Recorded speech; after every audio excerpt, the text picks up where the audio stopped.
So now I'd like to introduce our guests. Neville Hormuz, Mark Braunstein, Scott Goree, Lindee Reese, Richard Cullinan, and Greg Cochrane. And with that, I'm going to turn it over to Jim, who's going to say a little bit of something, and then I'll ask each of our attendees on the panel to give a quick background of themselves and their connection with our musical history. So thank you. Yeah, I don't have much to say except for Tom and I have we work with the Phoenix in Petaluma. Tom's been the manager since 1983. I've been doing things there since the mid-2000s, put on shows, I'm on the board and all that. And the Phoenix was, in many ways like a beneficiary of the vibrant Cotati music scene. It's all sort of connected, and we're excited to just kind of be here to document this, because this is a great history, and what we're recording here tonight will be available online. So it'll be something that future generations who aren't even born yet can look back on and say, oh my gosh, I had no idea that was going on in Cotati. I mean, I think there's people who are young now who look at Cotati and it would blow their minds that the stuff that we're going to talk about today happened just 30 or 40 years ago. So very happy to be here. Thank you guys for attending. And like Ed said, I think maybe we should just have our panelists. I'd like to extrapolate just a little bit more, though. When it was decided in 1984 and 85 that I was going to continue to do rock and roll at the Phoenix Theater, Ken Frankel, who was also a partner at the Cabaret at the time, suggested that I come over and learn how to run a club from Mark Braunstein. And I ripped off his style so well, I could not do what I do in the comfortable way that I do it without absolutely stealing it all from Mark. So this is how legacy works. Legacy. I never knew. Mark, if you don't mind just telling a little bit about yourself and your history here. Okay, my name is Mark Braunstein. I lived in San Francisco from 1965 to 1970. Went to school a little bit, dropped out. One interesting connection that I had that I didn't even know I had was my roommate for several years in the Haight-Ashbury was one Stanley McDaniel, head of the philosophy department at Sonoma State College at the time, not university. But so I kind of knew that Cotati existed. And then in 1970, my employment ended in San Francisco. I had some friends who worked for Bill Graham. They wanted to live in San Francisco and they wanted to live in San Francisco and stop commuting from Sonoma Mountain Road. So we swapped houses. It was easy then. I had a nice cheap place in Noe Valley, and they had a lovely 50 acres property on Sonoma Mountain Road. And then my next step, of course, was to find work. So I knew that there was something called the Inn of the Beginning there that I believe had just changed hands. I drove down there, said, hey, is there any work available? No, was the answer. You can see we're knee deep in cleaning and coordinating and getting ready to open in a month or two, come back. And I came back in September of 1970, asked for a job, and became the sound man at the inn. And made some improvements and interacted with bands, and a couple of years later started getting involved with managing the club. I had a lot of connections in San Francisco and kind of knew what I was doing to a greater degree than Ward Meyart, who had purchased it from purchased the club from Greg Cochrane did. But in about mid-70s, I bought the Inn of the Beginning business, mainly so I wouldn't have to look for a job, and kept going for the next 16 or 18 years until in 1982 finally closed down the Inn of the Beginning, moved it across the street to the old women's club, the Cotati Cabaret. I didn't destroy the building, but I removed every stick of furniture from that building just to make sure that nobody could just waltz right in and open up a nightclub and compete with what I was doing. Anyway, that's when I got involved with Ken Frankel, who owned the women's club, and was there 1982 until we closed it in 1989. And then I've been kind of out of the music business since then, except as listening to music and involved with the Healdsburg Jazz Festival for the last 10 or 12 years. But that's kind of my story as it relates to Cotati. Beautiful. Beautiful.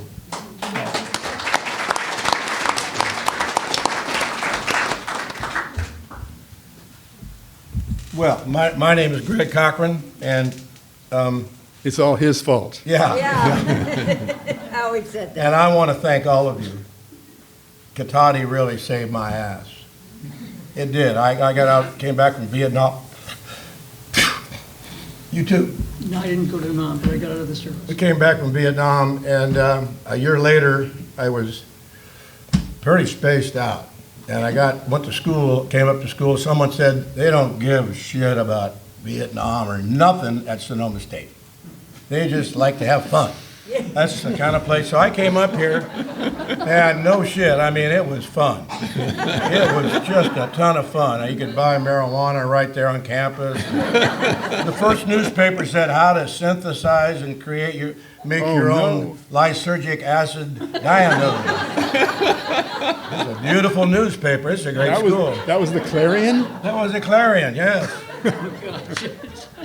Anyway, one night we were out getting high and driving around, and I was with David McNair and Laurie Driscoll and a few local guys, and we were driving around, and we decided we're going to go over to the Trade Winds over here, which is now Spanky's. Jerry was always very nice to us, Jerry Green there, and we went in there and started shooting pool and got higher and higher and more fun and fun, and I leaned against the wall next to the pool table, and it was an accordion door. And of course, I went right through the accordion door into this room like this. Yeah. I just fell into this room, and tables and kind of with sheets over them, and just a big, beautiful room. And I swear, right then, it might have been I was a little buzzed, but right then I thought, my God, this would be a great place to maybe do a coffee house or an inn or something like that. And I said, come take a look. And they all looked and thought, beautiful idea. It's a great idea. So the next day I came to see Jerry, and he gave me the landlord's name, Paul Spear. Paul Spear. And I gave Paul a call, and he said, come on up. Come on up. That's the way he talked. Come on up. And they got the address. Wilson Street. I went up to Santa Rosa, and there's this warehouse in the Railroad District. And I walked in, and there was a guy working on a pinball machine inside the door, and it was a huge warehouse. And I said, he said, what do you want? And I go, I'm here to see Paul Spear. He goes, see it right there in the back of the building, up those stairs, just like in The Godfather. Back up, there's his office up there. So I went back and talked to Paul Spear that he hadn't rented this place in 10 years. It was the old Cotati Inn. And he said, what do you want to do? And I said, I don't even think he listened. He said, oh, that's a great idea.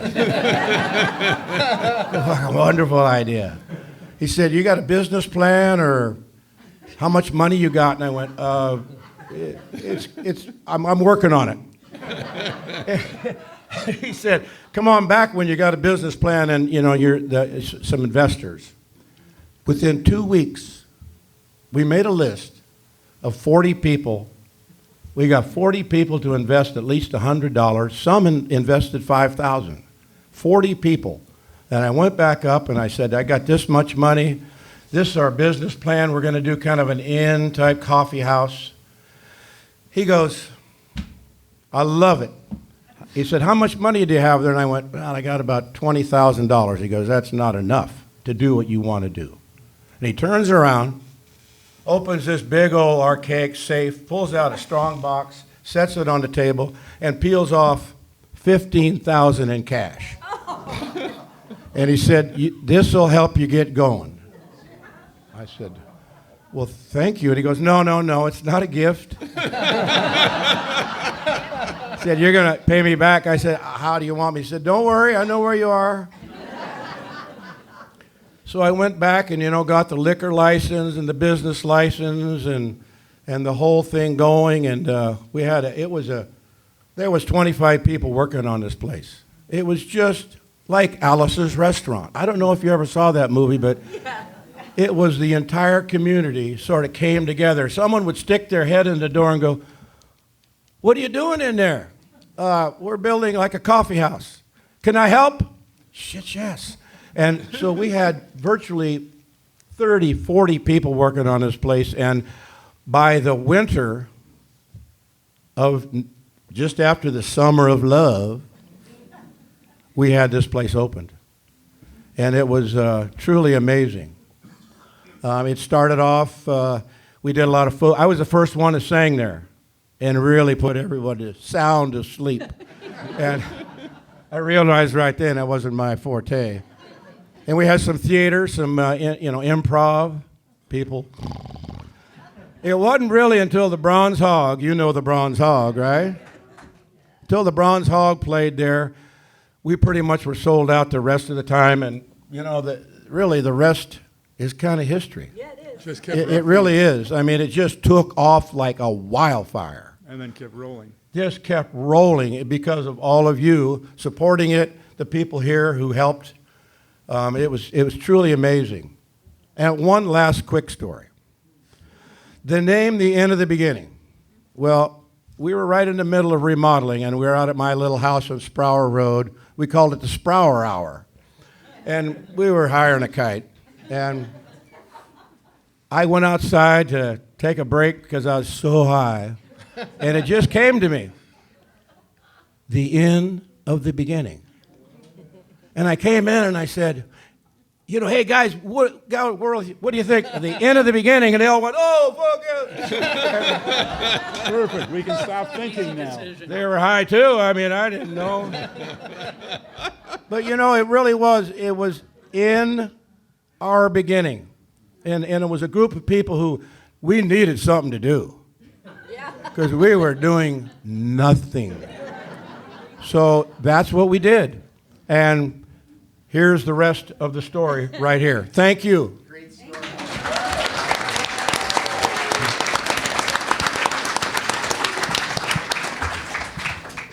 That was fun. It's a great day to be here in Cotati and to acknowledge the historical meaning of the music that's been permeated this community for so many years. And I'm glad to be a part of it. That's for sure. And so Greg and I were talking earlier, but in 1968, I had just finished a stint in the service, and I enrolled in the College of San Mateo right away.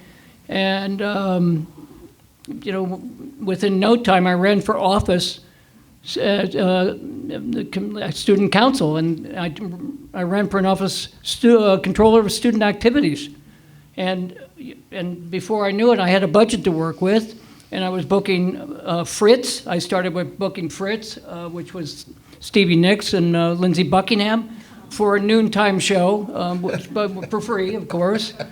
And then I said, well, I'm going to move up to some better things here. Then not long after that, I was able to book Santana, It's a Beautiful Day, and AB Sky Blues Band. My fellow council members, they said, now, who are these guys again? So, it came out to about $2.50 for a student ID admission, So, anyway, and then I started writing a column for the school newspaper, which was, so I was immersed in music at that time, and of course, and I just saw my friend back here wearing a little Princess 109 shirt, which is one of the great light shows of the Fillmore. At that time, worked for Bill Graham, but I was at the Fillmore in the Avalon almost every weekend, and used 6 hours of music for $3, and a loss of hearing for the next 3 days. So especially if you saw Blue Cheer. Anybody saw Blue Cheer? Oh yeah. Just like, please, turn down one of those Marshall amps. So anyway, things kind of fell into place. The next thing I was at UC Berkeley. I got accepted there, and I left with 1 semester to go, and I took a trip around the world. And when I returned, I had nothing to my name. I moved into a house at Turok, I needed some money, so I ended up working at the Petaluma Poultry Processing Plant, and what a horrible job that is. I got to tell you, So I realized what they were making, and it was a union job. And I just said, for God's sakes, you guys are working around all this blood and you're making this money. So I started organizing. They said, get rid of that communist right now. So, anyway, I moved out of Two Rock and moved into a really wonderful chicken shack. And it was either the chicken shack or the bus on some property down on Eucalyptus. And then I got a job at Ashe Nu, and when I was not working at Ashe Nu, any of you remember Ashe Nu? Jean Remy was making some wonderful stuff, but I would pop over and see my friend Richard Farner. Am I in the right zone there? Yeah. Richard Farner, and of course he was everyone's best friend because he was the doorman at the end of the beginning. And so everyone said, hey, Richard, come on, I know you got room for one more. But somehow I got in and met Mark, and before you know it, I had a couple of shifts tending bar there. And I worked 2 different nights. I worked the jazz night. Oh, on Mondays? Monday the jazz night. So I saw really fantastic people in retrospect now. Mark Isham, who became a Hollywood. McCoy Tyner. Yeah, well, that's another one. McCoy Tyner, who was there and actually pounded on those keyboards so heavily they just detuned it or broke the piano. But and Peter Welker and Mel Martin and a whole bunch of others. And then, conversely, the other night I worked was Wednesday night, which was like just complete screaming hippie maniacs. And Those two were bands. Those were rock band auditions. That's right. Thank you, Mark. And I worked with a guy named Max who made it clear to me that he said, this is my domain. This guy was raising 4 kids, lived on Sonoma Mountain, and so anyway, I just let it go at that. But and it was very nuts in those days, and everybody wasn't always civil and behaved because a lot of people were completely hammered. And there was an occasion one time where some guy was knocking on the door. We were closed, and I had all I could take from everybody, including Max, who was bugging me. And this guy goes, I left such, no, I don't see anything on the stage. Well, he came in and he pushed me down, and I completely lost it. And went up to him, threw him on the ground, and put a piano bench on his head. I was pretty scrappy in those days. Plus, I had a serious alcohol problem, which compounded the whole thing. And after that, Max was so polite to me. It was pretty amazing. But I worked some pretty wonderful years there, Mark. 74 and 75. My God, I mean, the Tubes. Fee Waybill, White Punks on Dope, and Jerry Garcia, who I used to sit there and BS with. He'd come in and nobody was around him. He just came in and just wanted to relax before he played with either David Gertzman or Merle Saunders, So those were wonderful, wonderful days. And, I still have images of all kinds of different people. John Cipollina smoking a Lucky Strike, and eventually, that would take him out. But a wonderful guy, Quicksilver, one of the really great bands of all time. But then I worked some really big shows, and I'm going to wrap this up right now. I worked some really big shows where you could barely move, and Max and I would just lose pounds serving all those drinks. And by the way, a good night was when somebody gave me 25-cent tip. Yeah, it's just like, okay, I'll call my travel agent right now. So, Cold Blood, Asleep at the Wheel, Tower of Power. Can you imagine that in that building? Right Yeah, there. And that was it. night. So, huh? That was in one night. Yeah. Yeah. So anyway, that was a big experience for me. And then after that, I took off and went to Central America for 6 months, and I didn't go back to the inn after that. But that time I had there was very memorable in my head. So.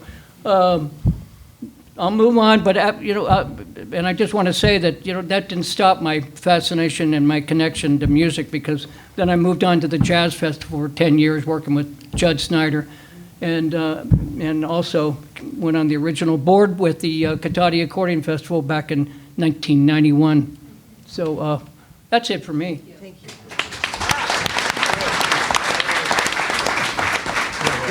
Is this working? My mic on? Yeah? Okay. Wow.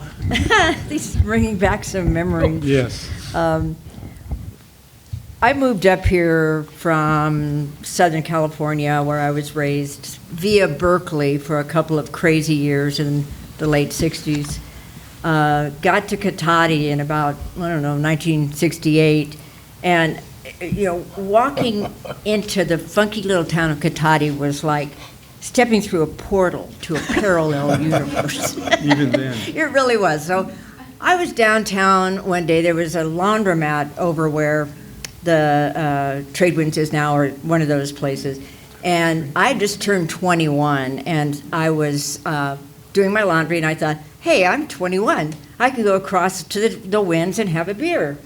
And so I'm by myself, but I thought, oh, well, it's Cotati. And so I walked in, it was dark, I couldn't see a thing. I heard somebody going, hey, lovely lady, come over and have a beer with us. I walked, I finally saw it was Greg and David and John Burnett and a couple of other friends.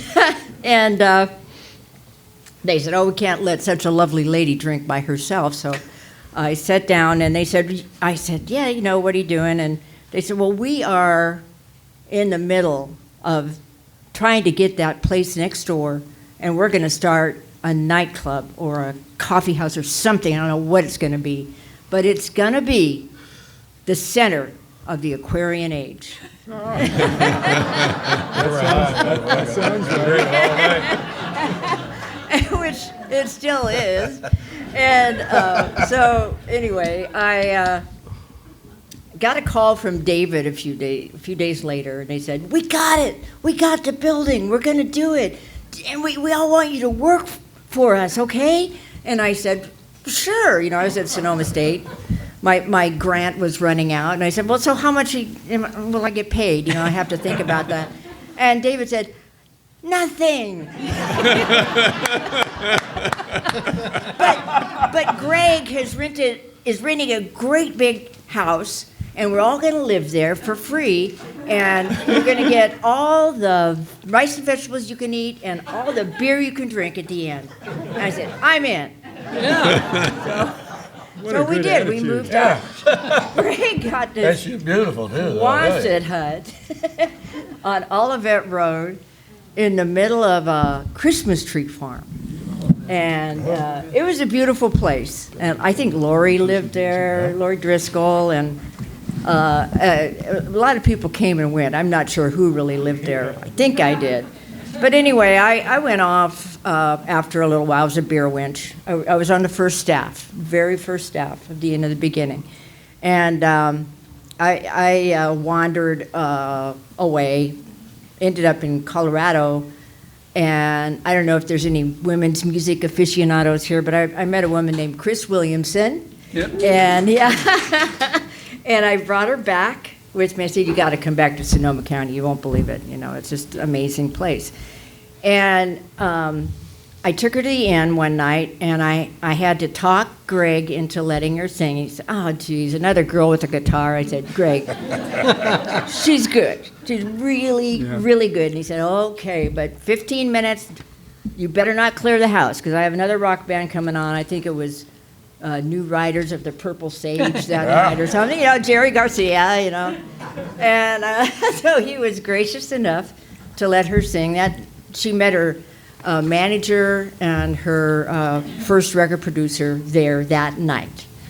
And that was the beginning of a whole other saga. But when I came back finally after another year abroad, I had fallen in with this crazy group of gypsies and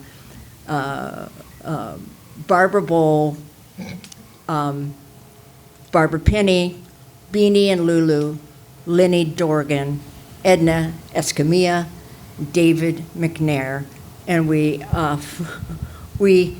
congealed into a band.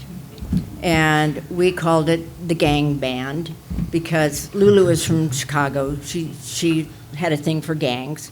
and we were a band, and it sounded really dirty, you know, and we kind of liked that because we were in a kind of a vortex of the women's liberation movement, and then there was then out of that came the lesbian separatist movement, and we went to, I think, our very first women's concert was in Santa Cruz, David, I think, and we were up there. We have David playing with us, and look around, and it's only women, you know, and we and they started saying, "You have a man. Get off the stage. Get off the stage." We say, but David's an honorary lesbian.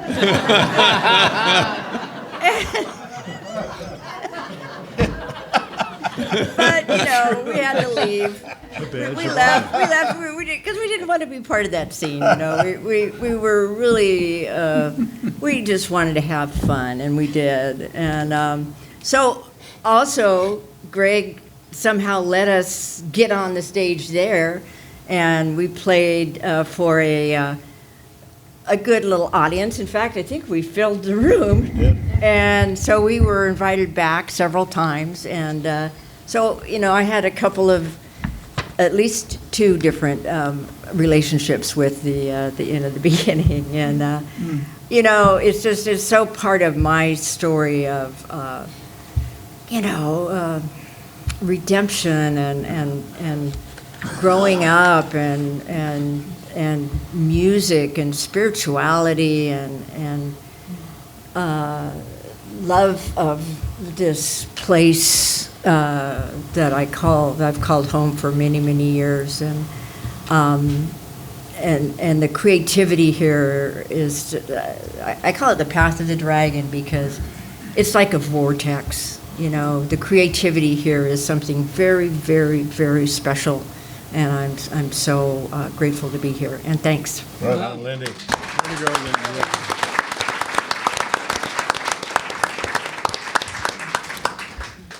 My name is Scott Goree, and my history is a little more Forrest Gumpish. I was born in Petaluma. It was one of the first hippies to crop up there, so Sonoma State seemed like a natural progression, which progressed. My only involvement back then at the end of the beginning was to go watch entertainment, and I was a regular in a poker game in the back room. I think George was the doorman, I think, that had it. I can't remember. I don't know if that was Richard? What? Richard Farner? No, George. George. Okay, sorry. George, I'm not sure. The baker. Pardon? George the bread baker. George the bread baker. I've forgotten his last name. That was 1972 or so. Yeah, and he had a poker game going in the back room. And, so I was a regular at that. He never staked the house. And so it's actually, I went on with to play quite a bit of poker. My late friend Harry Fogel and I made quite a big tour of home games for quite a few years there. And I don't know, just one thing going from another. And my good friend Jerry Schwartz had Jerome's Good Dogs across the street from the inn. And when he closed that up, when he left town, he came back, he goes, "I want to open a restaurant. Would you help me do it?" And I told him, "Sure, only if you teach me how to do the restaurant business." And we make sure that I do half the work. Well, that was a big mistake. I mean, I really enjoyed doing it, but it was a lot of work. I couldn't believe how much work it was, but it instantly became successful. And my friend Muka had Prairie Sun Recording, and he was going, "We got to take your talents up here. There's got to be a way you can help me out up here." He wanted me to go figure out how to be a promoter, go out and wrangle bands. And about that time, a friend of mine, Bruce Ackerman, had Joe Froggers, and he bought Magnolias, thinking he's going to have two places in town. And he knew that what I was doing up there at the studio, and he goes, "I want you to come in and manage my Magnolias." And Mooka, that's a great idea. That's where all my bands are going to play. And this all makes sense. It's like I don't have any experience at any of this. I don't really know what I'm doing. I'm just kind of like I said, it's a Forrest Gump story. So I go to work there. I'm managing it. Within a year, I bought out Bruce, took the place over. Did it for 10 years. At the time, I like to think it was the #1 premier live music place in Santa Rosa. People who are fans at Studio Cafe would definitely disagree with me, but that was we overlapped just a little. But then it's like the end of the beginning came out of dormancy. And that was a thorn in my side, and I went, well, I just want to take that place over. And I ended up selling the Magnolias and taking over the end of the beginning as it came out of dormancy. So that was from 97 to 2000. It was just fantastic as far as just enjoyment and being associated with it. And the thing is, everybody still wanted to play at the end of the beginning. Because of what Cochrane and Mark had done, it's still years later, even coming out of dormancy, it had not lost that allure where everybody still wanted to play there. So it was just easy as hell getting groups to play. People always ask me, it's like, well, who were all the great groups you had play? Well, I had a lot of good groups, but it's like 1 year of good groups for me. It was like a month for Mark at the cabaret. It was like 2 different things. We did a lot more local things. I did a lot of things associated with the college. I did raves. I did everything. It's like I found at Magnolias that you kind of had to do a different genre of music each night in a small market if you really wanted to be able to make it in the music business in Sonoma County. So that was all going great until after about 4 years being in nightclub business for almost 20 years, it's ended up with congestive heart failure, irregular heartbeat, and cardiomyopathy. So that's kind of forced me into a little retirement. After I kind of worked out a lot, got healthy. Next thing you know, I'm out to dinner with Clifton Buck Hoffman and Rebecca Brown and a few other people. And it was after the 2004 Cotati Accordion Festival. And they announced that they were retiring it. And I just went, you know what? I'm kind of semi-retired. And they went, you're crazy. And here I am today. I've been producing it ever since. Wow. So that's my, like I said, it was just one thing kind of stumbled into another. And it's just kind of making, lemonade out of lemons. And I'm really, really happy working with the Accordion Festival. Plan to keep doing it. Beautiful.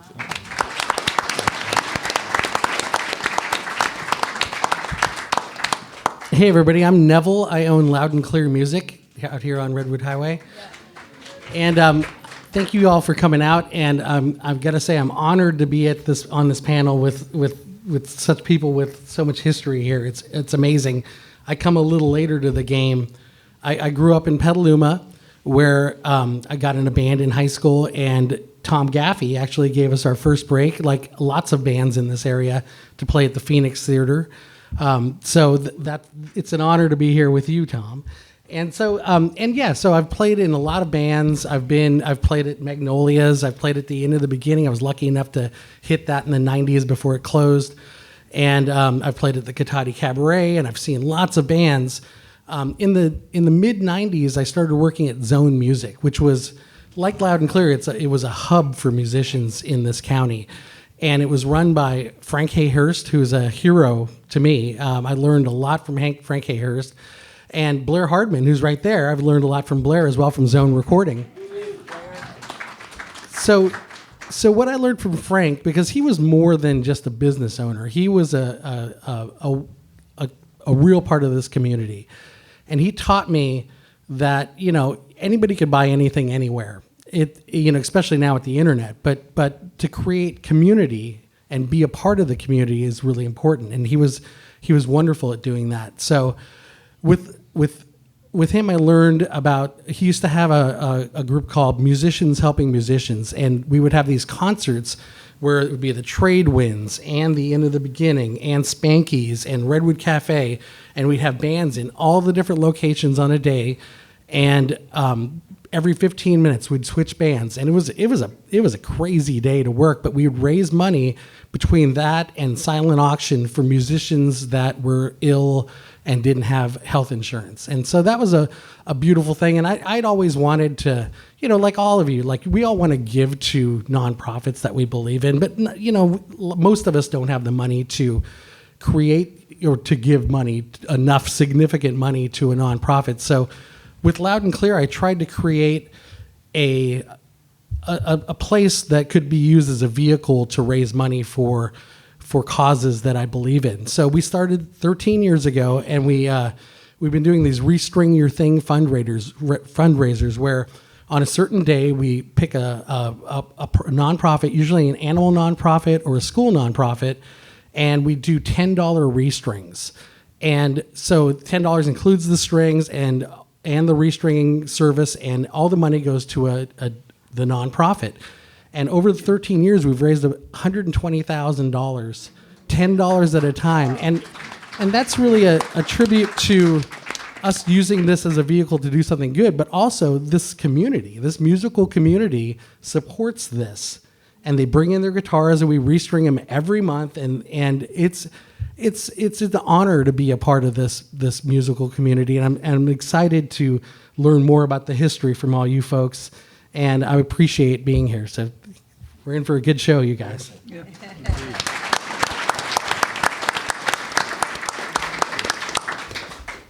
Tom, I'm going to put you on the spot, if you wouldn't mind, for a prompt I want to give everybody. And it's an experiment. We'll see if it works. We'll see if it doesn't. But you guys, this is probably one of the most exciting chapters of your life. You know what I mean? It's probably one of those things that when you meet new people or when you're talking about your life, there's some great memories here. Some just like once in a lifetime, just incredible stories. So, Tom, you have a couple that you were involved in Cotati. The Bill Graham story was pretty good, and then one of the King brothers.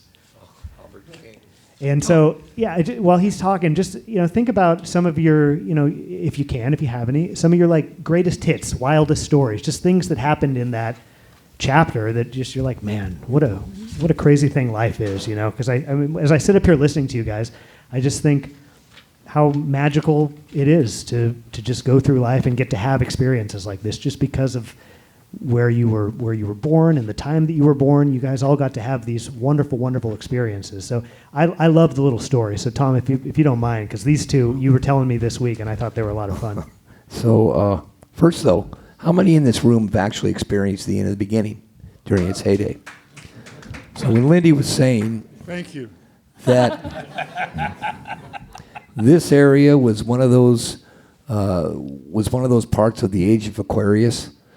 It's the God's truth. I was in junior high and high school when it all got started, and I was watching a lot of my elders, watching you guys be a spark of the age of Aquarius, and here you all are.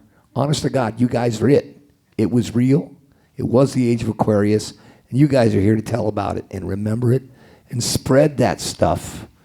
Make sure you keep sending it down. I think, I don't know, so it was, the real quick Bill Graham story was, so Mark was teaching me how to be a manager at the Cotati Cabaret, so I go and do what I do at the Phoenix. We had Lauren Rowan playing at the Cabaret one night. Lauren always sold it out. And the show was sold out, and Jeff, the doorman at the time, came to me and said, I think Shay just turned Bill Graham down. What? Well, we were sold out. And I looked down the little sidewalk, and there's this disheveled gentleman walking away. And it is Bill Graham. Oh, my God. So I had to run after him, and I had to cajole him. He absolutely understood. This building is sold out. I'm not going to be the guy to get you closed down. No, Bill, please, come in. It's perfectly okay. I'll throw somebody else out. We'll get you in. He was so gracious. And we did get him in, and it was a Lauren Rowan night. And if you had a chance to see Lauren, he's the man to see. Absolutely a great show. Albert King. So Albert King came and played one of his last shows at the Cotati Cabaret.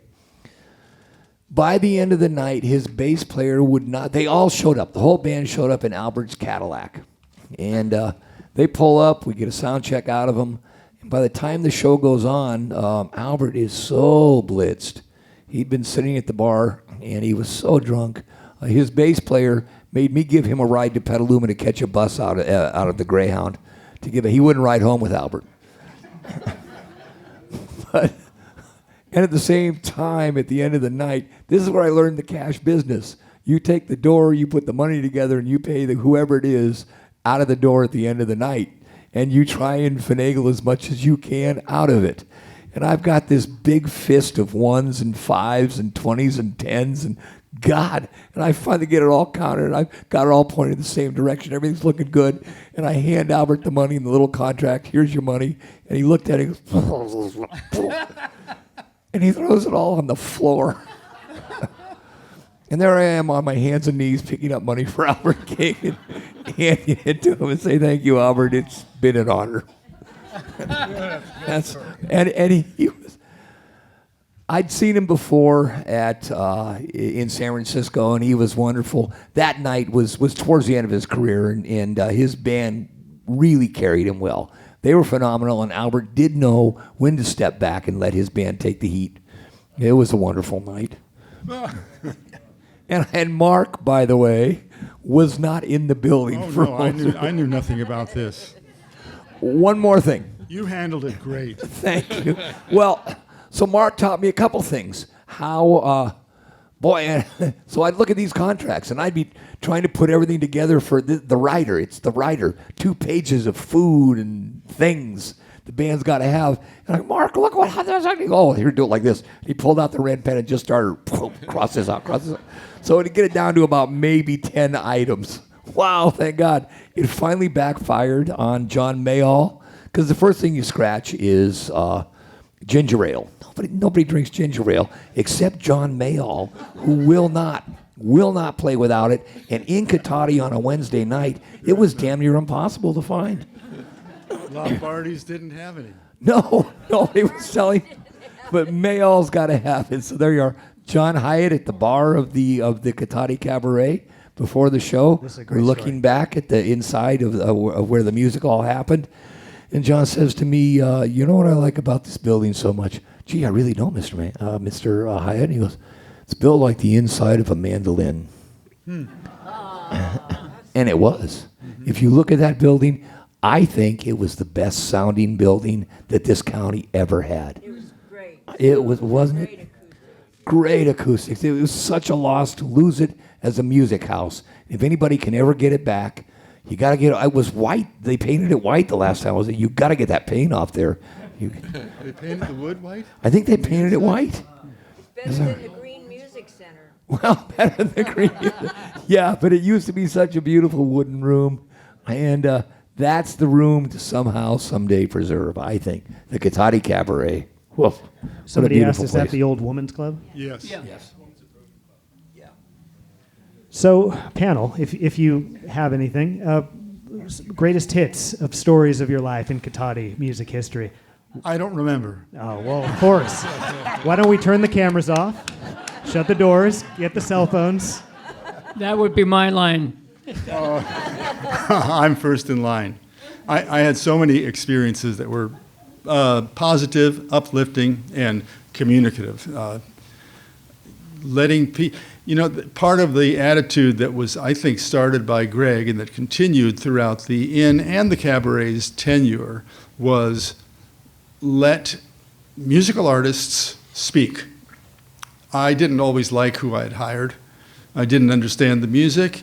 I felt it was a responsibility to give a stage for people to put stuff out. Sometimes it didn't work too well. Dramatic things happen with the big name stars, the high profile, the Neil Young calling at 3:30 one afternoon and saying, or one of his people, can we come and play this afternoon, tonight?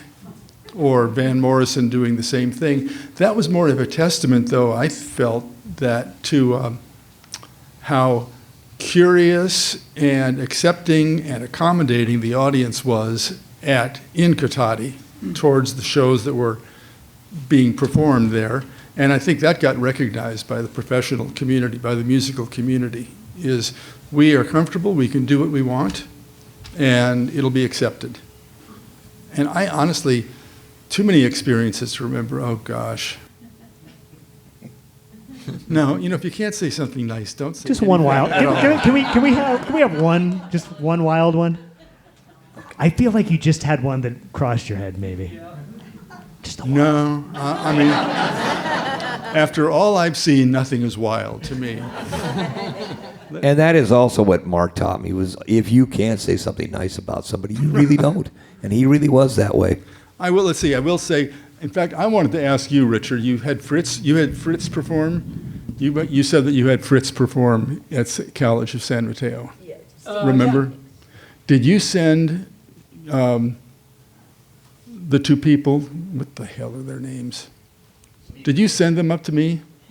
One day I was in the office and a couple, a young couple came in and said, can you come into my office? And said, we'd like to come and play. We just released an album.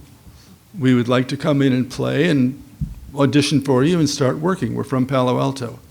And they handed me the album. It was Buckingham Nicks, never heard of them. Yeah. And it was Lindsey Buckingham and Stevie Nicks flogging their LP. So I said, okay, you've got some product. I don't have to listen to this.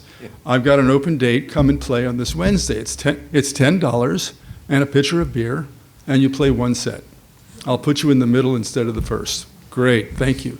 And that was going to be about 6 weeks in the future. This isn't that wild. 4 weeks later, I got a phone call from them. We've just been asked to join Fleetwood Mac. We have to cancel our date.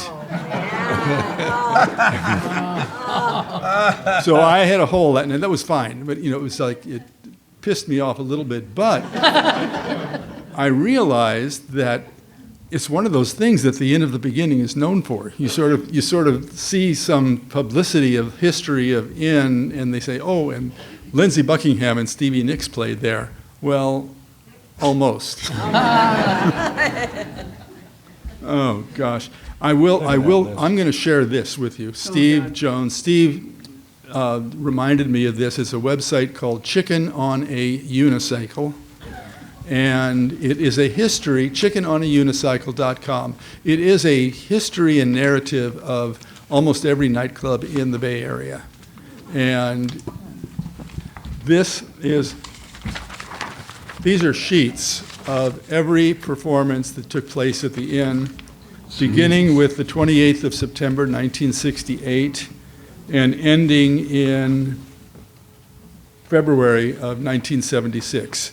Now, it's missed the next 6 years. They haven't gone to the trouble of doing that data entry. It's a phenomenal list of names you'll recognize, names you'll never recognize. Anyway, I recommend this to you. It's a fun internet time waster.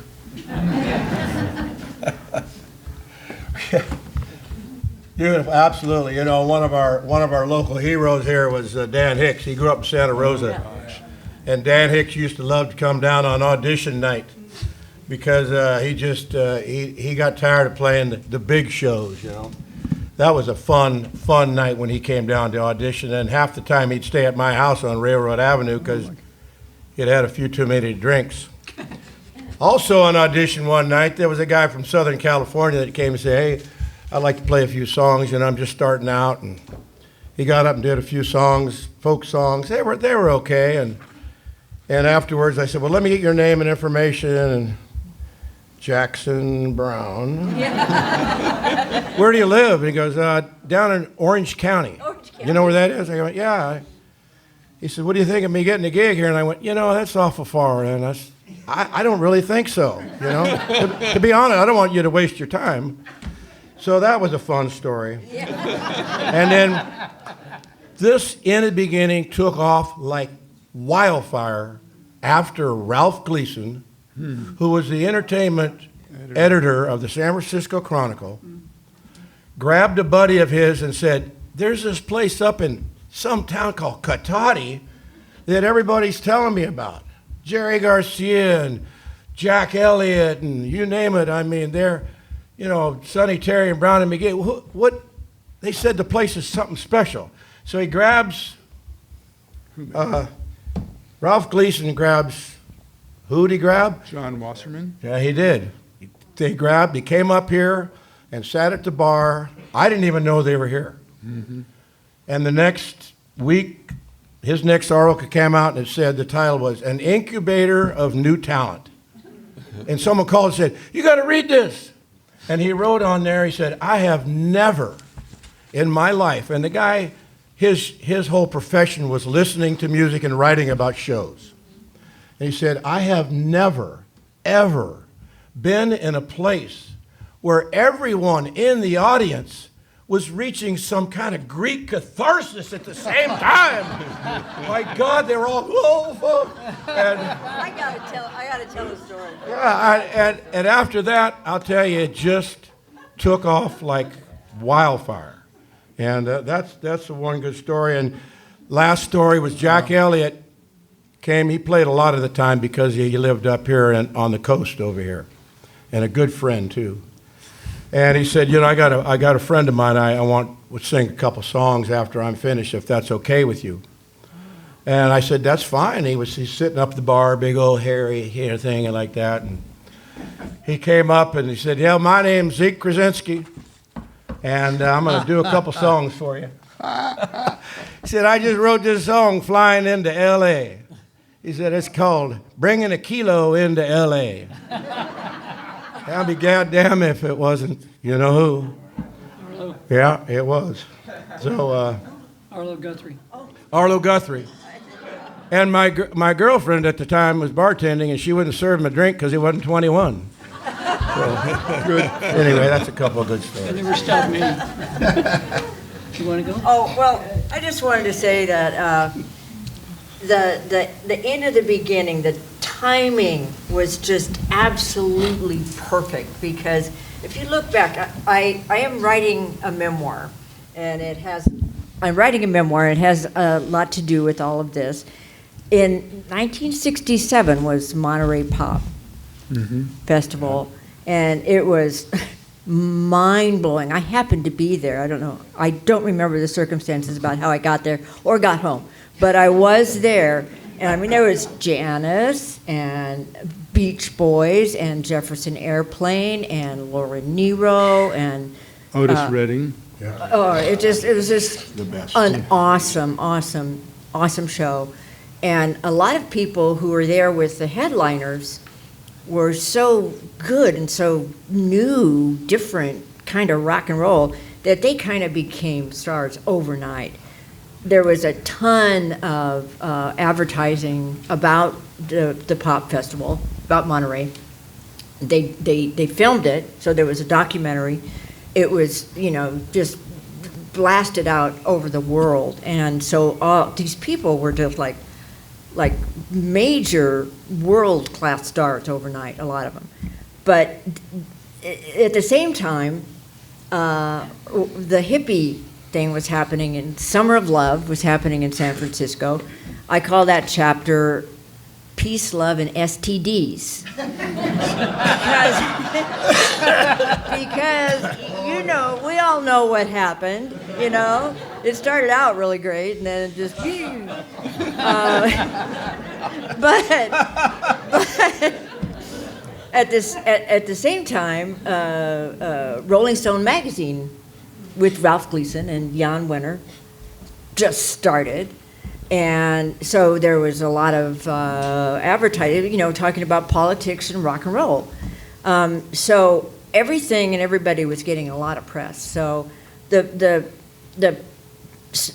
groups and the singers and songwriters were working a lot in the city and getting really burned out and looking for another place, where the Grateful Dead came up to Olin Poly Park or something, and And a lot of people went to Marin. Chris and I moved to Mill Valley at that time. I was hanging out with Marty Ballin and, all these people. And so there were a lot of people who moved north of the Golden Gate Bridge. And they were looking for places venues to play where they weren't getting all that media attention or the attention from their neighbors and other people. They just wanted to go and experiment and try other kinds of music, try other groupings, and there was the Inn. There was the Inn of the beginning, and Ralph Gleason was writing about it, and he, was a hop, skip, and a joint away from the city.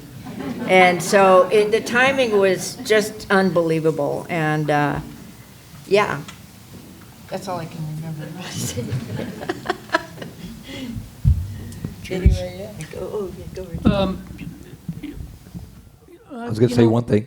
The rule driving to San Francisco to see a show in San Francisco when I was a kid, make sure you're not smoking the joint when you're driving through Novato. Yeah. Oh, I have one more thing to say. The audiences in Cotati were so appreciative. I once heard somebody say, a Cotati audience will give a standing ovation to a pile of manure. And, I didn't take anything away from the wonderful music that was happening there. It's just that we love it. Just express yourself. So anyway, that's it. Have you seen any bands that resembled a pile of maneuver? Yes.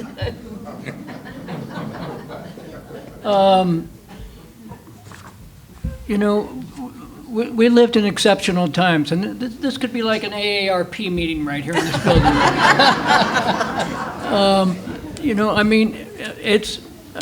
I used to teach classes and counsel at the drinking driver program in Sonoma County, and oftentimes I would drift away from the topic at hand and start talking about the 60s. And some intellectual in the group, and there were not very many, I assure you, would say, you always embellish the 60s, like it's some special decade. I said, well, it was a special decade. It was probably one of the most remarkable decades in our historical time, that's for sure. So, but I was fortunate to be able to see what I saw at the end. That's one of the reasons one of the great advantages of working there, because even though I only had 2 nights, I was still able to see a lot of fabulous music. You would have been called on at any moment. That's right. You could come to see any show. You just had to know you may be asked to go behind the bar, clean out the bathrooms, or sweep the floors. Well, I was leaving that up to Michael Rubin. And there was a time when Commander Cody and the Lost Planet Airmen were playing there. Well, George Frayne had a little bit of an attitude, and that was Commander Cody, and he came behind the bar, and we were wrestling in his attempt to draw his own beer at that time, and everybody was going, hey, look, I need a beer down here, and Frayne was continuing to try to do his own thing, but more often than not, what I was able to see, and Mark mentioned McCoy Tyner. McCoy Tyner is probably one of the premier jazz pianists of all times. And I don't know if anybody saw that show, but it's remarkable because he played the piano really hard. And but that was one of the great shows that I ever saw there, and including maybe Tower of Power, I guess. Even just as powerful. Yeah. So, but they all gravitated to there, and that's what it took on a whole life of its own, and everyone wanted to play there, and they all felt comfortable. And that's the that's the whole thing about it. When I'm talking to Cipollina out there. But one of the great things I remember seeing, and I say this with my own Irish heritage, is seeing Van Morrison sing "Danny Boy." Oh God! Oh wow! And there's not a dry eye in a joint when that's happening. I bet. So anyway, Scott. I always remember like the little subtle things. Like I loved booking Charlie Musselwhite, and got to know him a little, and we were talking backstage one time, and he goes, I'm really thirsty. I'll go get you some water. I go, I get him a bottle of water. I hand it to him. And he goes to open it up, and the top didn't click. It was loose. And he looks me in the eye, and he goes, did you dose me? And I was waiting for him to laugh like it was a joke. And I kind of, I was nervous and laughed, and he goes, did you? And I'm going, he goes, the top is loose. And I'm going, with what? And he goes, acid. And I go, why? Well, why would you think I'd do that? He goes, do you know how many times that's happened to me in the old days down at the Fillmore and whatnot? He goes, you know not to drink something that has been popped. Yeah. And I go, well, I sincerely swear I did not dose you. He goes, well, just don't let that happen again. We got to be safe. And another one was when the Studio Cafe closed, I got a wave of great bands that came over wanted to play. One of them was, my all-time favorites was the Beat Farmers. Yes. And I didn't really know anything about these guys other than my sound man said, you have to get these guys, they're great. So the place, we went way over capacity. It was big. And about in the middle of the show, the next thing I know, it's like before this one song started, my sound men are covering all the monitors with plastic. And I'm going, why? What's going I on? don't get it. Explain this to me. And they're going, just wait and you'll see. And about halfway through the song, half the people in the place rush up and start ordering Budweisers. I mean, we're selling Budweisers, it was crazy. And then all of a sudden, everybody crowds over and is shaking their Budweisers, and he hits this one word in this one song, and everybody starts spraying them with beer. No. Just showering the stage with beer. It was things like that. That wasn't the only people I had to cover the monitors for. There was also Schizo, but that was another thing. But he would puke on the monitors. But yeah, it's the little things, and and George from Commander Cody, he was one of the first larger acts I ever booked, and we ended up hitting it off, and we ended up drinking well into the night, and he gave me this whole thing about, he explained to me how I had overpaid him. He gave me hints on better ways to negotiate, and he gave me a lot of advice. So when it came around a couple of years later to try to book him again, I kind of lowballed him, and he went back with the original thing, and it's like, price. I went, what about the talk? And he goes, that was just hanging out, drinking beer. This is reality. Yeah. But yeah, he was fun. I guess I had a better time with him than Richard did. Yeah, that's correct. Yeah, the small world story is my friend, the founder of the accordion festival with Jim Boggio, Clifton Buck Kaufman, his brother Stuart was married Susan, who had previously been George's longtime girlfriend. So it's the whole music community kind of gets intertwined somehow. Very incestuous. Yeah. So those just a couple of mine. Well, this is less of a story, more of an observation.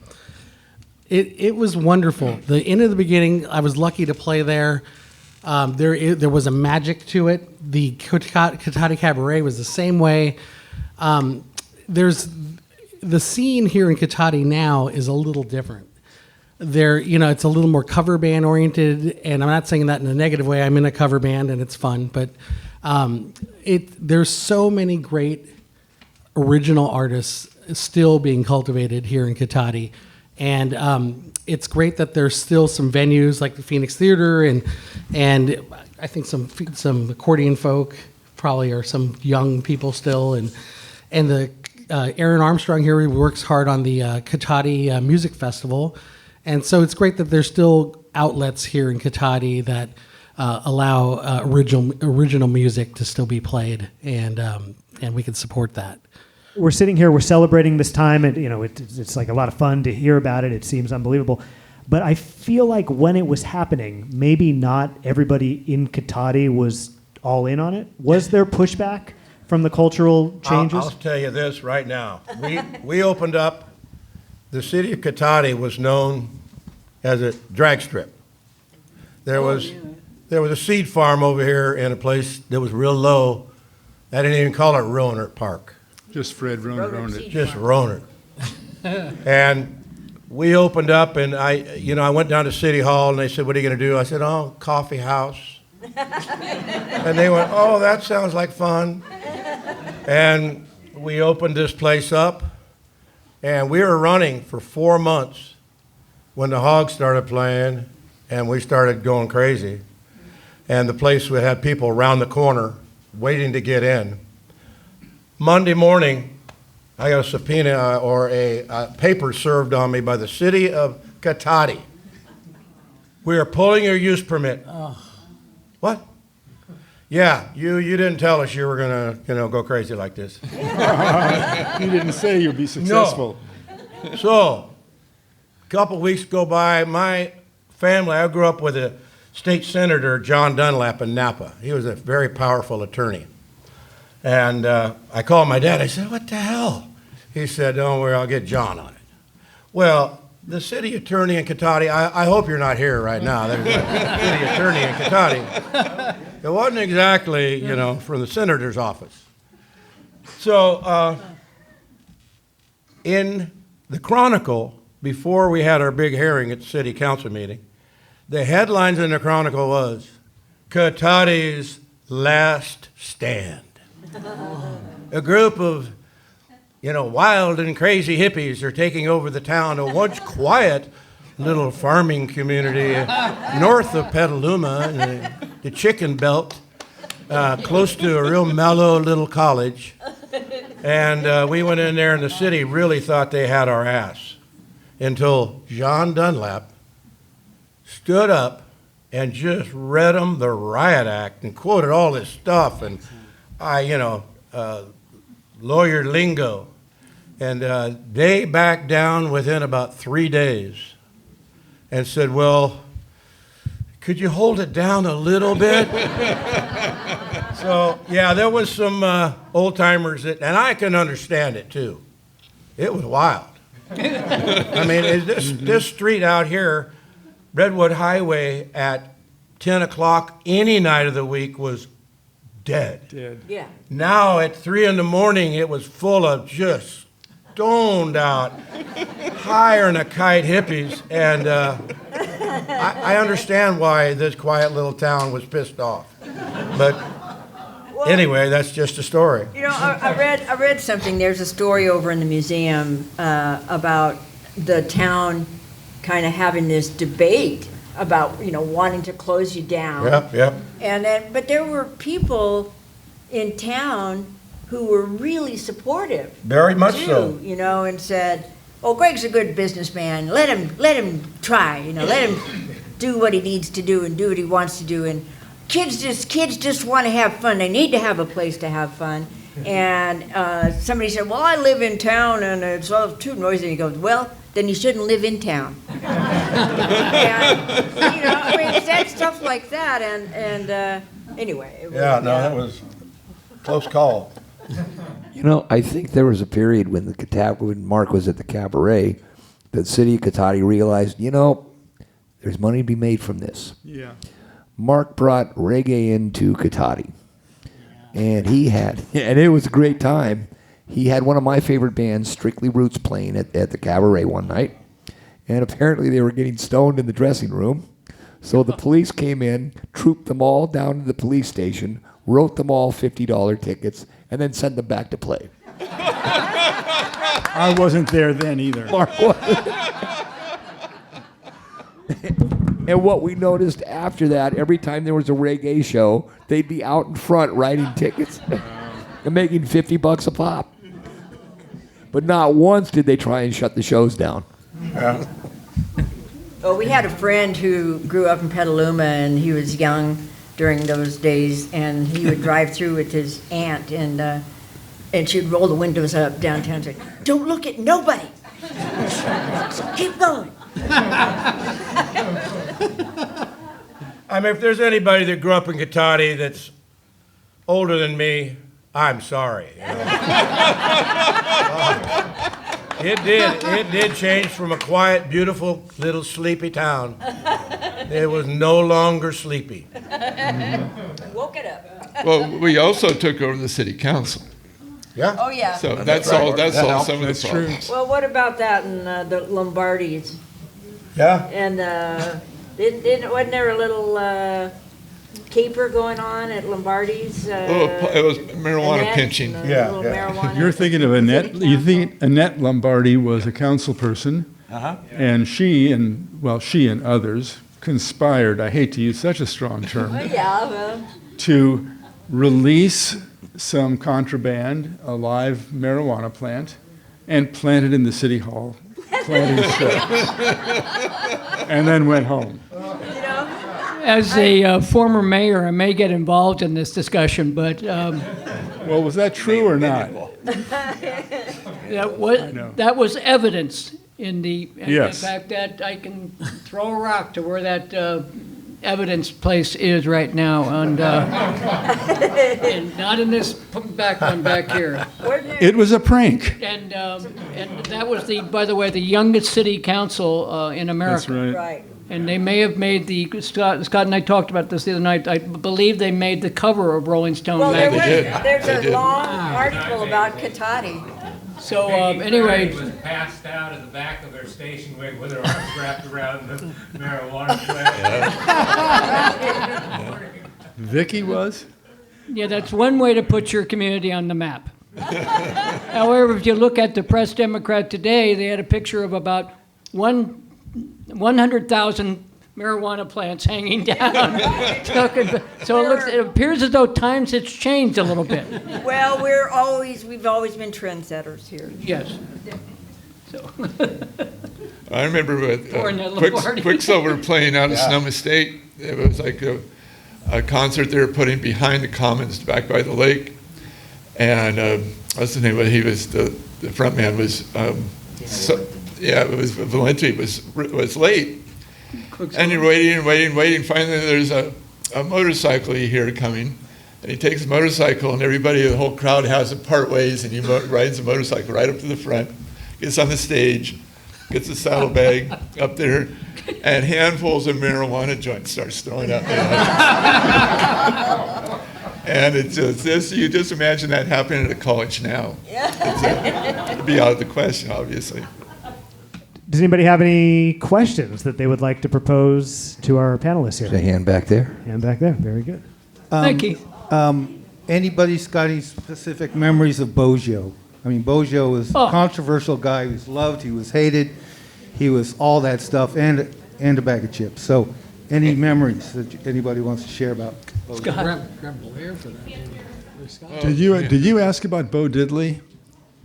It was Bojo, Jim Bojo. Oh, excuse me. Bojo. Looking for memories of Jim Boggio. You know, I used to go see Jim Boggio up at the Flamingo, and he would do piano bar stuff, and that was just sheer comedy.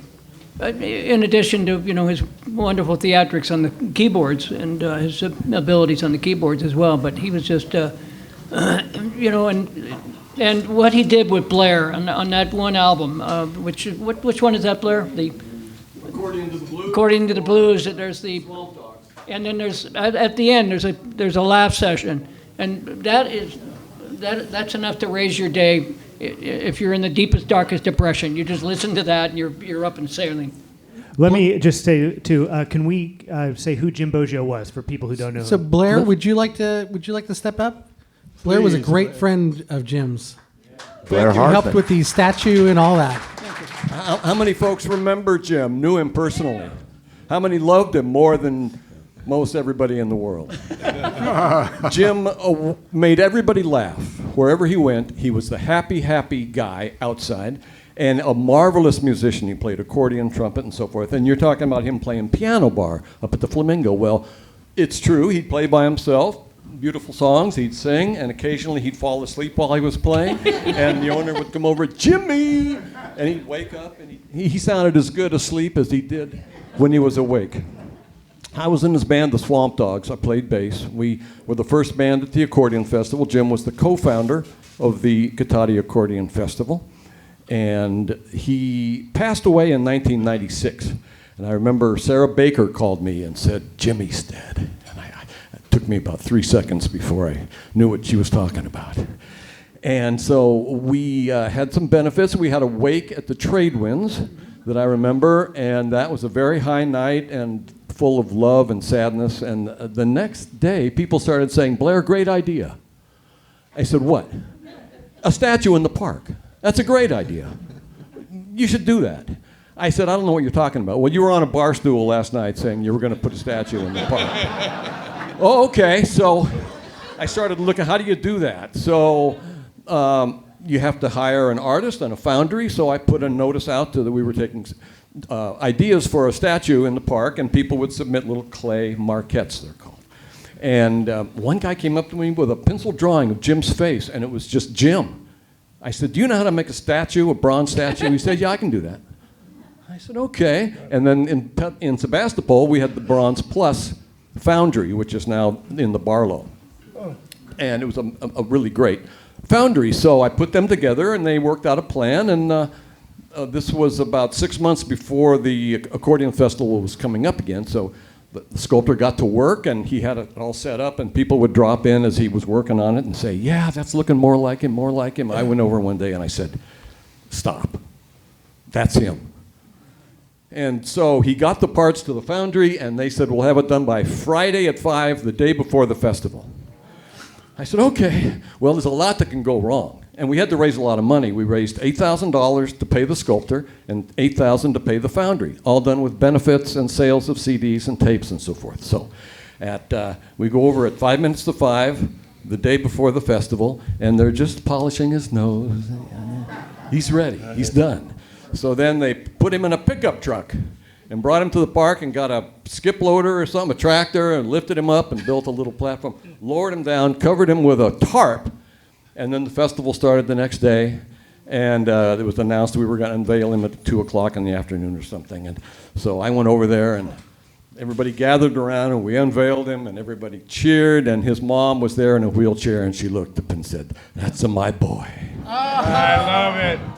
Beautiful. So, yeah, now his picture's taken. It's the only life-size bronze statue of a accordion player in the world, and every year at the festival, thousands of pictures are taken of him and sent all over the world, and I still miss him.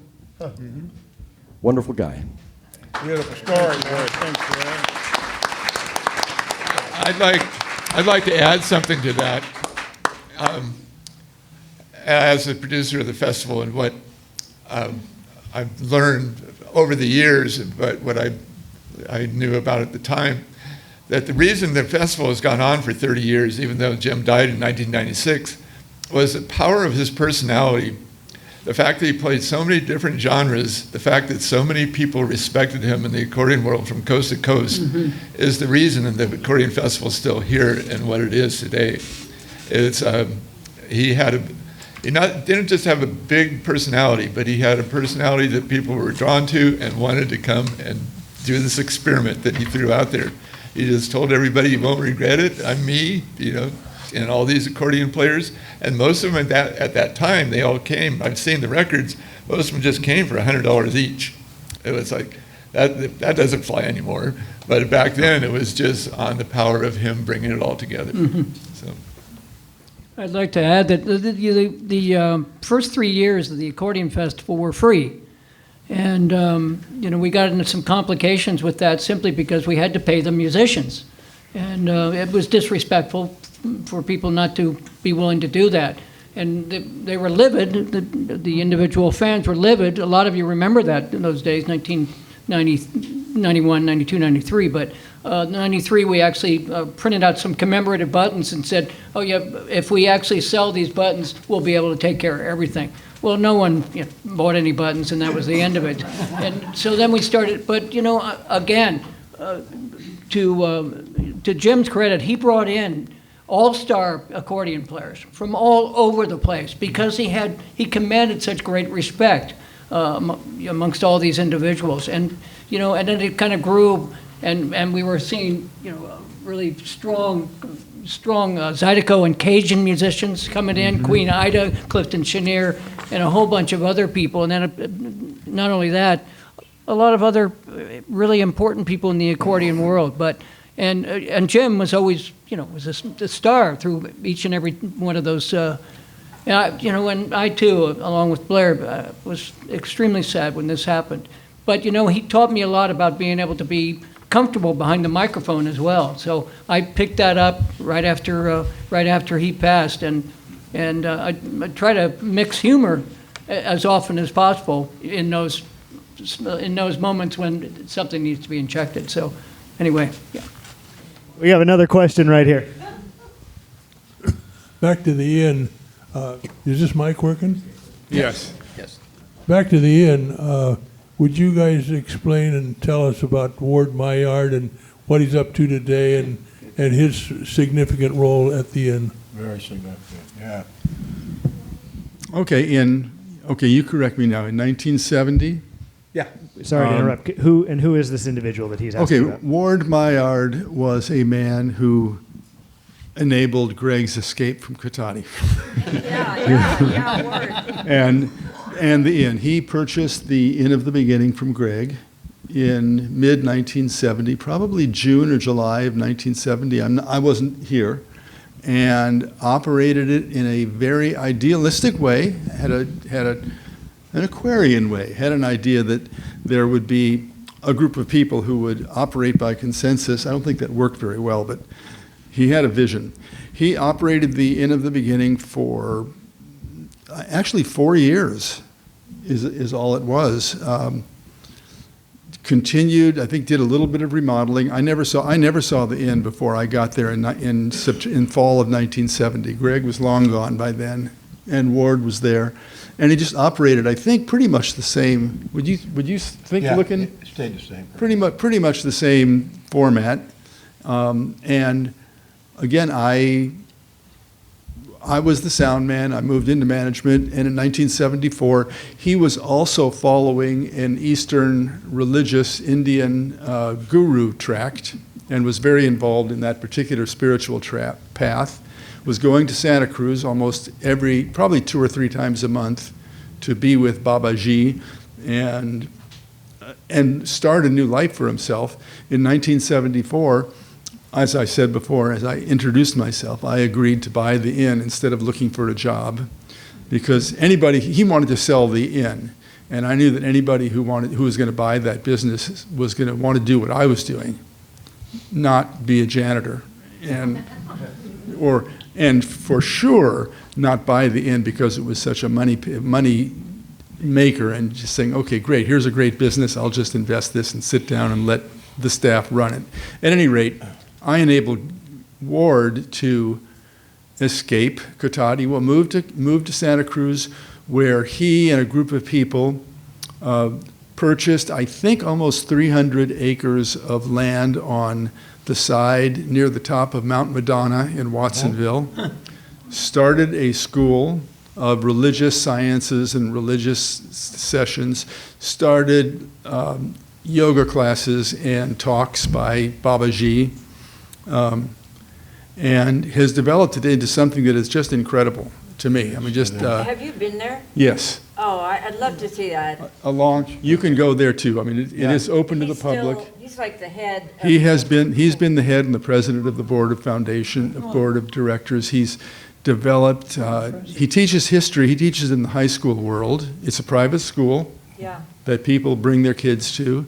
He teaches history and social studies, I would say, and he's developed a curriculum, the culmination each year of which is the students have been working for maybe a couple of years even, go to at least to Washington, D.C. and have a civics lesson, where because his father had been a long-time congressperson for the county of Marin,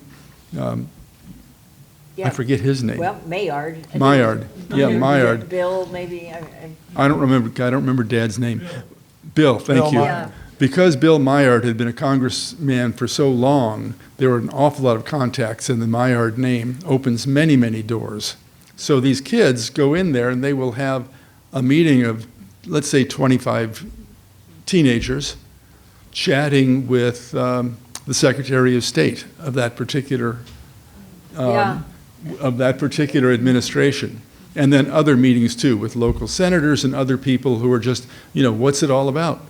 And really giving a hands-on lesson. He's also I've also seen curriculum of something called the Happiness Project. This is pretty big, where there are schools in Kenya who are involved, schools in India who are involved, the school in Watsonville who are involved, and they're all asking the question, what is happiness? And they go off and talk to the Dalai Lama.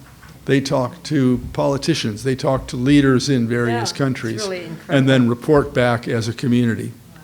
I'm so glad you know about all of this in such detail. It's really interesting. I've looked him up. I would love to go and. Well, Mailliard is how to spell his name, and the school is Mount Madonna, the Mount Madonna Center. Yeah. It's been going on since 1974 in Watsonville, and they've got dormitories. It's pretty incredible. Yeah, I have, my first recollection is when he heard I was trying to sell it.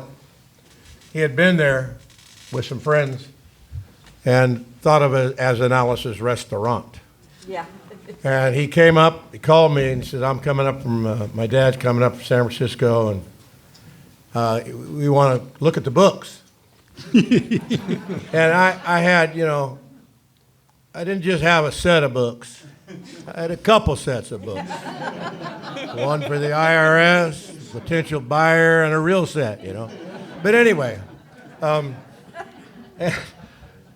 he walks in with this distinguished gentleman, Ward. I'm Ward Meyer, and this is my father. And this guy looked like the president, a senator, a congressman. And we talked for a while, looked at the books, and then he said, I want to talk to my dad for a while. And I could hear him in the other room. And I could hear William Myers go, you ain't going to buy this place. It'll be the last goddamn thing I want you to do. Ward, don't do it. And he comes back in. I said, well, what do you think? And he goes, well, I'll let you know. And I thought, I'll never, ever see this guy again. Scratch that. I won't even need his phone number. And I'll be darned, 2 days later he calls and says, we're going to buy it. I'm going to buy it. I go, absolutely beautiful. So he came up, and that was my Ward Meyer story. I have a little mystery. It's always been a mystery to me, but Ward moved up here. He was living up here, and he became a very good friend of all of us at the Cloud Farm. All of us at Cloud Farm, mostly women. I think David knew Ward, and this was when Phil and Marcy lived there too. And it was going through a change and evolution, but. Remember the guys, Ward was one of them, put barnwood all up inside the living room and the dining room of the farm and built a loft. And we weren't supposed, there was a rental, we weren't supposed to be doing that. And then you and I, you took me out to breakfast, I think at the Changing Hands Cafe. I remember that little greasy spoon. Free breakfast. And we talked about you selling the inn or something like that. And then the next day, or the day after that, Ward took me out to breakfast at the same place. We sat in the same booth. Coincidence? Huh? Was that a coincidence? I don't know. I think he was kind of asking me for a character reference. Yeah. Of you. I can only think of one person that I could give him. Let me think. Who could I be talked to? Nobody around. Lindee Reese. Yeah. Thank you. Yes, you're welcome. I don't know if that was why. There's still a mystery to me. I do not remember how that happened, but there was. And then it sold. So yeah. Hey. Everything worked out. You know, Ward was a pretty supportive person of anything communal. That's right. Oh, Ward was wonderful, wonderful guy. He was very helpful, so I can picture him having been aware of your situation and Yeah, whether he must have been. continually visited or just was supportive in his own mind. Yeah, he was a prince of a guy. Check with Ed. Yeah. We got to get Ward here in a couple years, sounds like. Right. Our founding father I have a song about Jerry Green and the Trade Winds, and he's requested Oh, that I yeah, sing it. let's just do that. Oh, all right. We have you want to tell the audience in the mic what it is? Yeah, we've got it set up already. How many of you knew Jerry Green? Oh, yeah, Jerry. How many of you drank with Jerry Green? Jerry Green. Tell us a little bit about Jerry before you sing the song. There used to be a door between the inn and Jerry the was winds. kind of a wannabe hoodlum with a wannabe heart of gold, I think is the way I think of him. I remember the night he wanted to kill Markland. And Jerry had a gold Cadillac that he always had a revolver under the seat. And we had to get him so drunk he passed out, so he couldn't do that. But somebody else want to share about Jerry? Go ahead, sing your song. You know, Jerry was actually, he used to brag about that he was a sports star. I never could believe it. You'd be drinking with him. I found in the yearbook one time he was a sports star annually. He was a local athletic hero. Yeah. Go figure. Go figure. Really? He made an impression on me. Yeah. He would. A friend of mine taught me this Merle Haggard song way before the end, and I could never remember any of the verses except the first one, so I stole that first verse and added a few more for Jerry and the Trade Winds. Turn on the amp.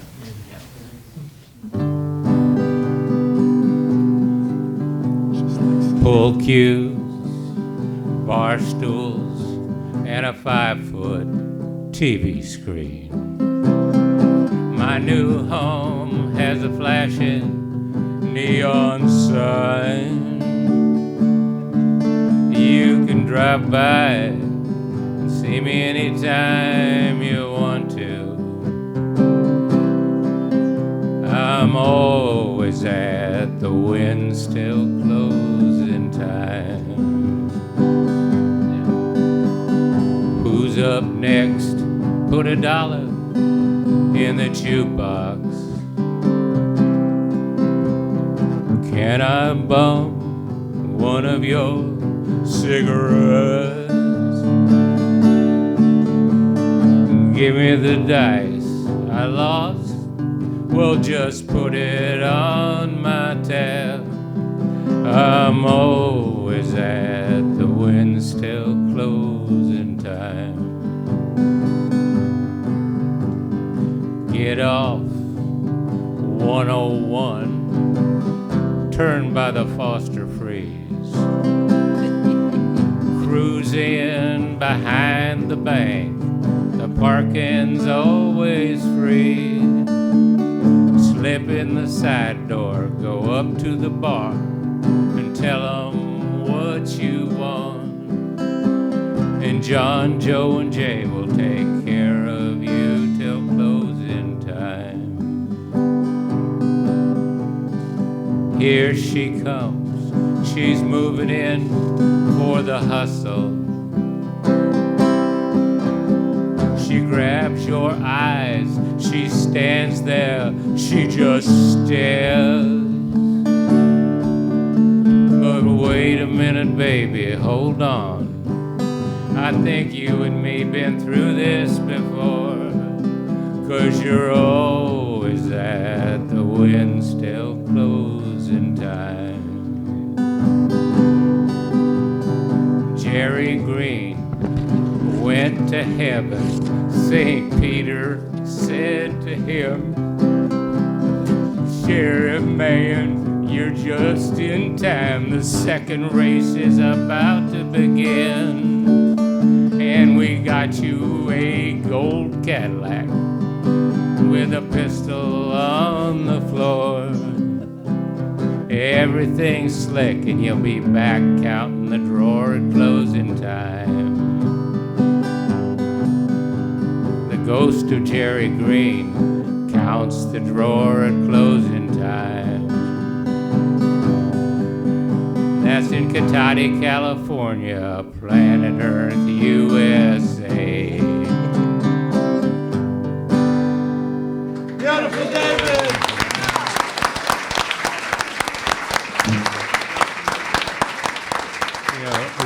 Richard was talking about Max the bartender at the inn, and that was his territory. And one night, this guy pulled a knife out and was mad at Max, and he's going, "Come on, sucker, come on, get over the boy, I'm going to cut you." And Max didn't look at him at all. He went to the guy next to him and said, "What'll it be?"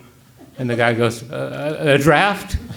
Max walks very slowly over, draws him a draft, sets it down, and looks at the guy and says, "You look really silly with that thing, man. Why don't you put it away?" Collects the money from the other guy's draft. I was very impressed.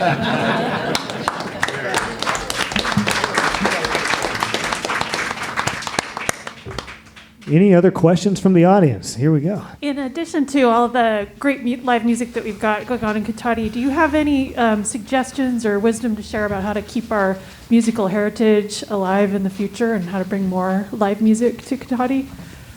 You know, if you have a chance to go and hear live original music, do it, and pay the musicians. Yeah, that will keep a venue alive and musicians working. You know, I think to that point, so I'm sitting at this table with some of my heroes. I wanted to do exactly what these guys did. And once I was able to do that, I found something out. Part of it is an incredible trip. It's really a wonderful gig. But you better not plan on making money doing it because there's none to be had. None of these guys are driving Rolls Royces. I don't think. If you want it to keep going, if one wants it to keep going in your community, then be a part of the solution. That's the way. And we live in a place where there's a lot of other people who are supportive of it. So this is a place you can do it.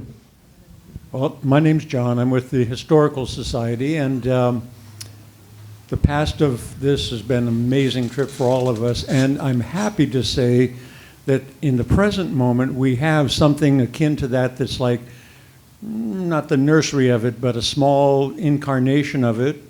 Our good friend Patrick McCarty here is our minister over here at Church of the Oaks. And Patrick, you want to say a little bit about what you're doing with a current free cabaret show once a month, bringing in talent? I just saw somebody from Nashville or something come in and recording star. Patrick, you... Yeah, I can talk.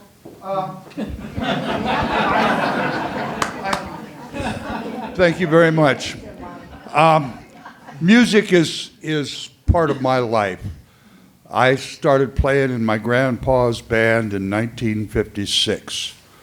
And from then till about, a month ago, I've been playing honky tonks my whole life.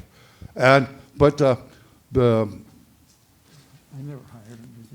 consciousness of live music is really something that I've always loved my whole life. Starting January 28th, that's a Saturday night, the Community Cabaret at the Oaks will be beginning its 6th year. The last Saturday night of every month, we have a free live music concert.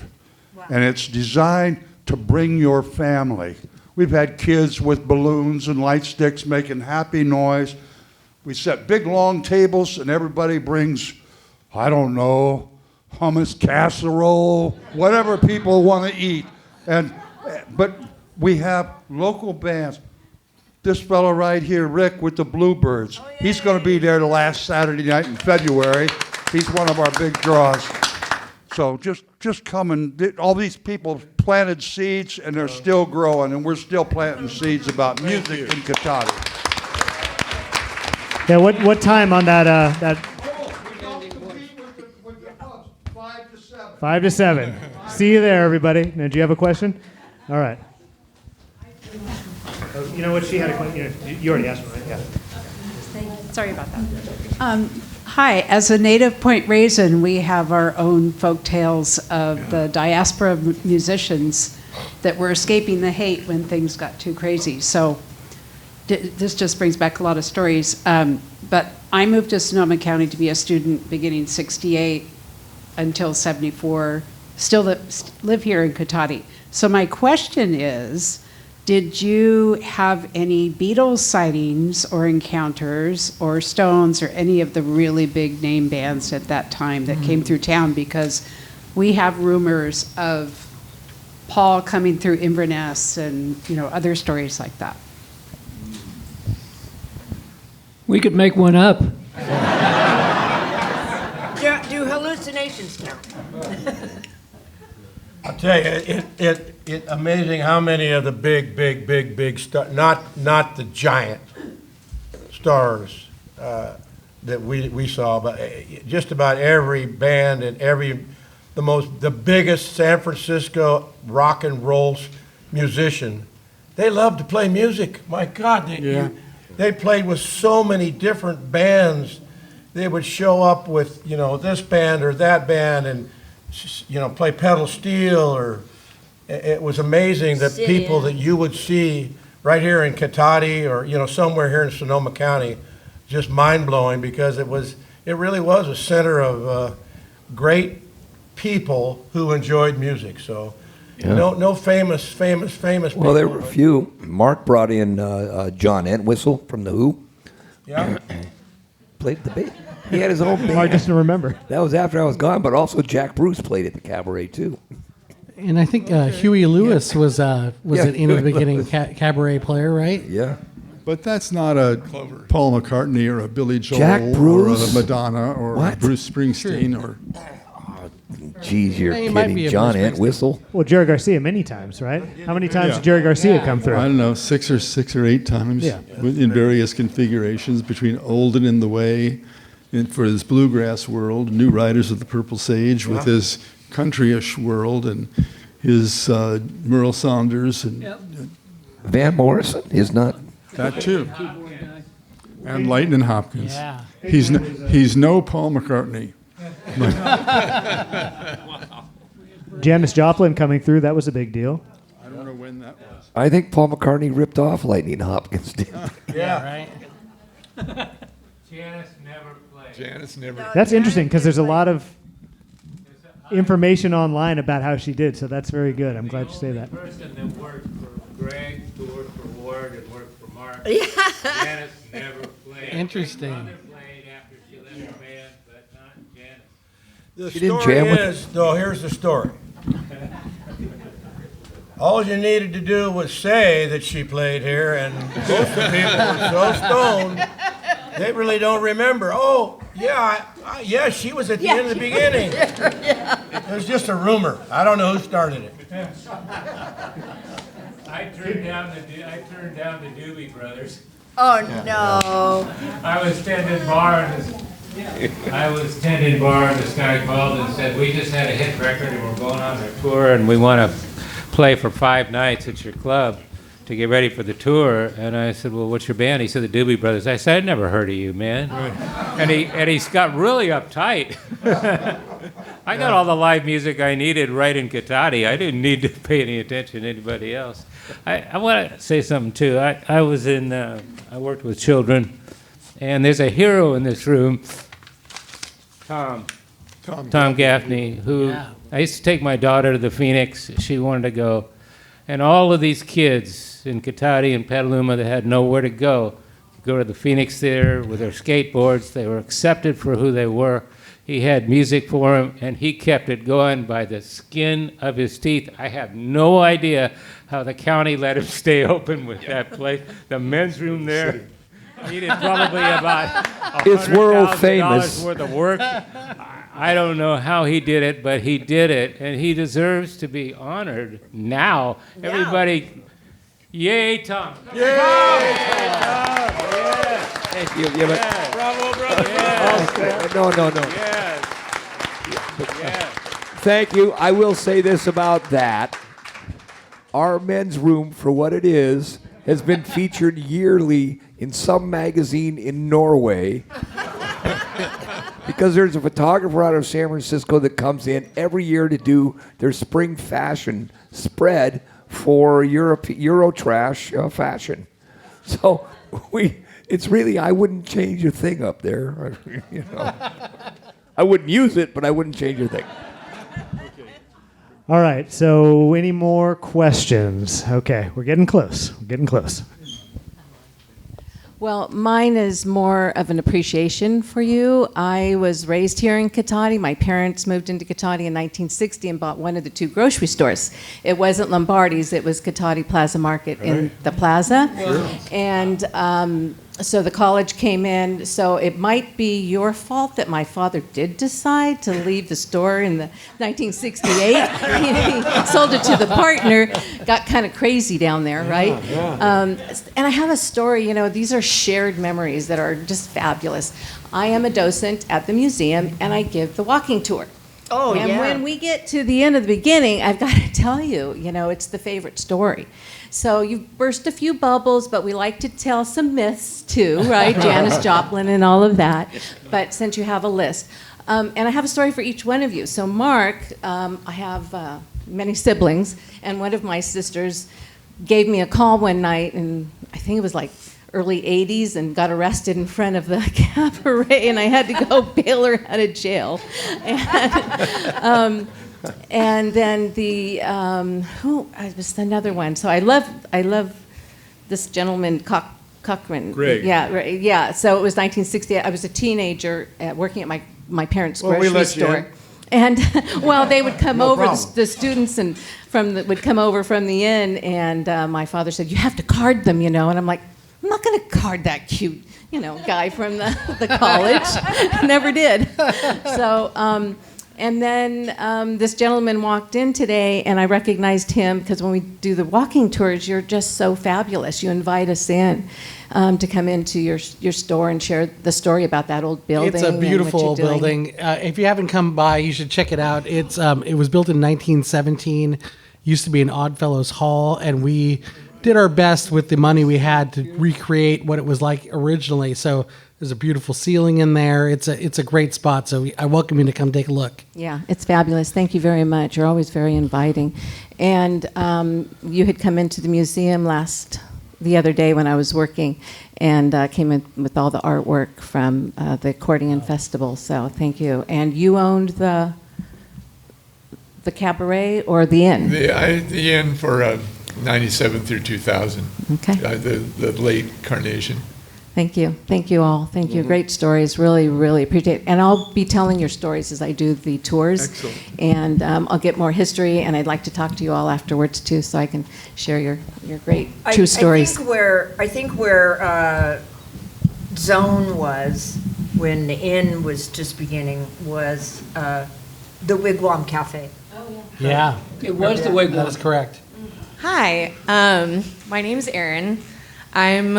It's been really awesome to listen to all of the amazing stories that everyone here has shared about the inn.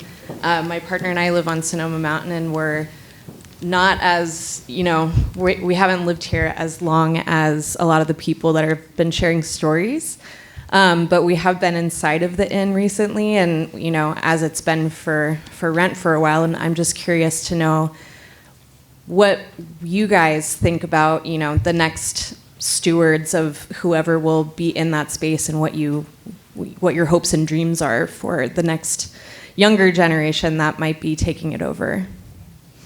It's an uphill battle with that location now. I talked to Anna, the landlord, quite a bit about it, and she had, when she first put it up for sale, there was a fellow that from Santa Rosa he wanted to come in for 1 year rent-free to remodel it. Yeah. And she turned him down. That was a couple of years ago. That was a big mistake to turn him down. It's just an uphill battle.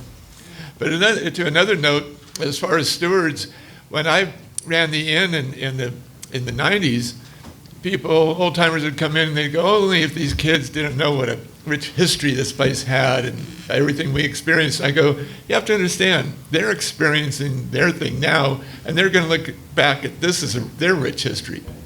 I mean, each generation has their own rich history. Just the end just kind of permeates. Last question. The Doobie Brothers didn't play, but Bill McPhee played, and he's now a Doobie, and he was wonderful, and I forget the name of the band. But what I wanted to comment about, music today, until the virus shut it down, the Redwood Cafe was an incredible venue, and someone might come along and buy that. Today, what? It's sold. One of the chefs bought it. Yeah. One of the chefs bought it. They're not doing music currently, but Rena? And I'd like to hear about that because Michael wanted to retire, and he has the Aquas Cafe in Petaluma, which is a little tiny place, and so I'd like to hear because that's our opportunity. It was an incredible nightclub. Yeah. They had such good music there all the time, but I'd like to hear what's going on with that, and that's our future opportunity. That's our next into the beginning for the county, not just Cotati. Could be. Okay. All right, folks. Any closing thoughts before we wrap up? Let's go mingle. Okay, I have one closing thought. There was a board game called So You Want to Be a Rock and Roll Star, and you could land on one space that said you played a gig in Cotati, lose one turn. All of these guys played a gig in Cotati and they lost a couple turns. Thank God they did. Because they had to hang out in this town for quite a while. Well, let's leave it at that. Panel, thank you so much. Let's give them a round of applause.